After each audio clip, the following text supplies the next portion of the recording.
भाग 6। छुपे हुए दस्तावेज। आरव के कानों में अब भी अपने पिता की आवाज गूंज रही थी। जो तुम्हें दिखता है वही सच नहीं होता। उसकी आंखें अब भी खाली गली के उस कोने को देख रही थी जहां अभी कुछ पल पहले उसके पिता की परछाई थी। लेकिन अब वहां सिर्फ सन्नाटा था। क्या यह सपना था या मैं सच में अपने पिता से मिला था? उसका दिमाग हजारों सवालों से भर गया। लेकिन एक चीज साफ थी, उसे अपने पुराने घर जाना होगा और उस बटुए को ढूंढना होगा। पुराने घर की दहलीज पर अगली सुबह बिना ज्यादा सोचे आरव ने अपने पुराने घर का पता खोजा। ये मुंबई के एक पुराने हिस्से में था जहां अब बहुत कम लोग रहते थे।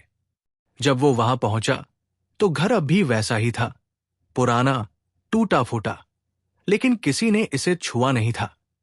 शायद इसलिए क्योंकि उसके पिता के गायब होने के बाद उनकी मां ने ये जगह छोड़ दी थी और फिर कभी वापस नहीं आई।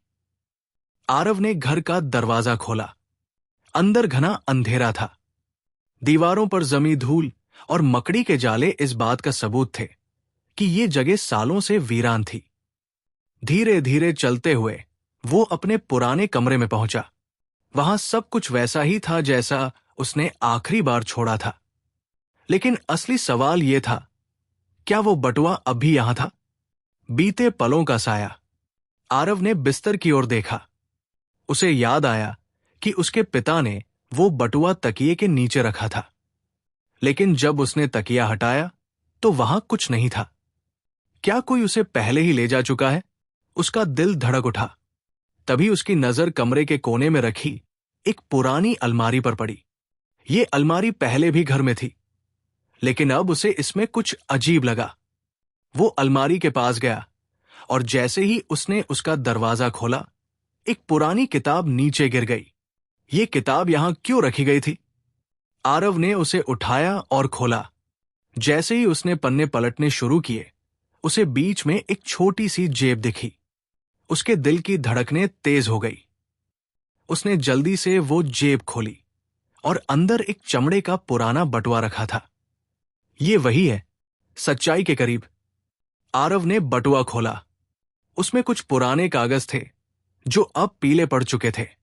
उसने जल्दी से उनमें से एक कागज निकाला और पढ़ना शुरू किया। ये क्या? ये तो सरकारी दस्तावेज है। कागजों पर कुछ अजीब नंबर और कोड लिखे हुए थे और एक जगह उसके पिता का नाम भी था, विजय सिंह, विशेष परियोजना 173 इंच। विशेष परियोजना 173?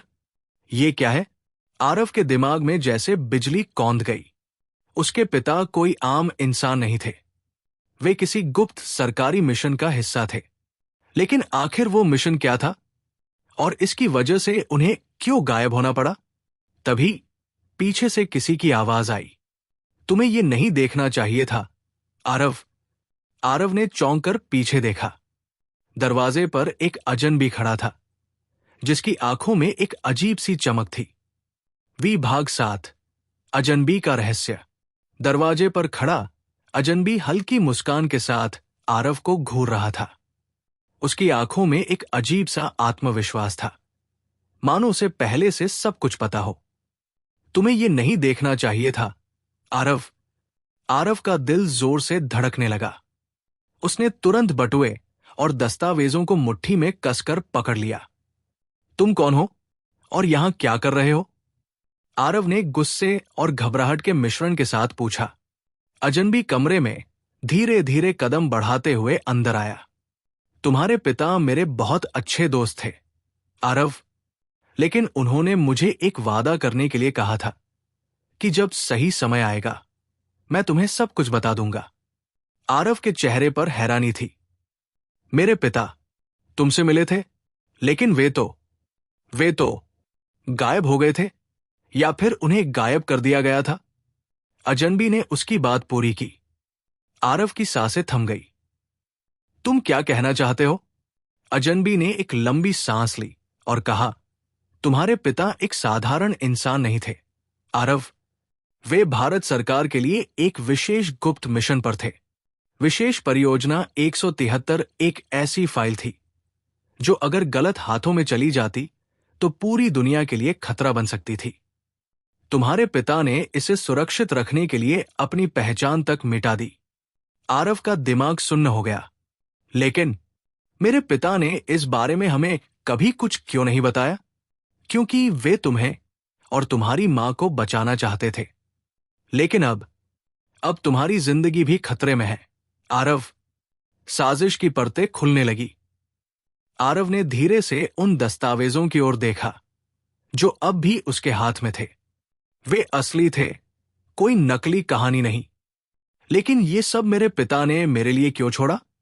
अजनबी ने कुछ सेकंड तक आरव की आंखों में देखा, फिर धीरे से एक फाइल निकाली और उसके सामने रख दी। इसमें तुम्हारे पिता के आखिरी शब्द हैं। इसे पढ़ो और फिर फैसला करो कि आगे क्या करना है। आरव ने धीरे धीरे फाइल खोली। उसमें एक पत्र रखा था जिसमें उसके पिता के हस्ताक्षर थे। प्यारे आरव, जब तुम ये पत्र पढ़ रहे होगे तब तक मैं शायद बहुत दूर जा चुका हूंगा। लेकिन तुम्हें यह जानना जरूरी है कि मैंने जो किया वो सिर्फ तुम्हारी और तुम्हारी मां की सुरक्षा के लिए किया। विशेष परियोजना 173 फीट सिर्फ एक फाइल नहीं है।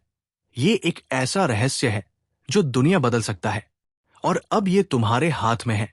तुम्हें चुनना होगा, या तो इसे हमेशा के लिए छुपा दो या सच की राह पर चलकर इसे वहां पहुंचाओ जहां ये सही मायनों में जाना चाहिए।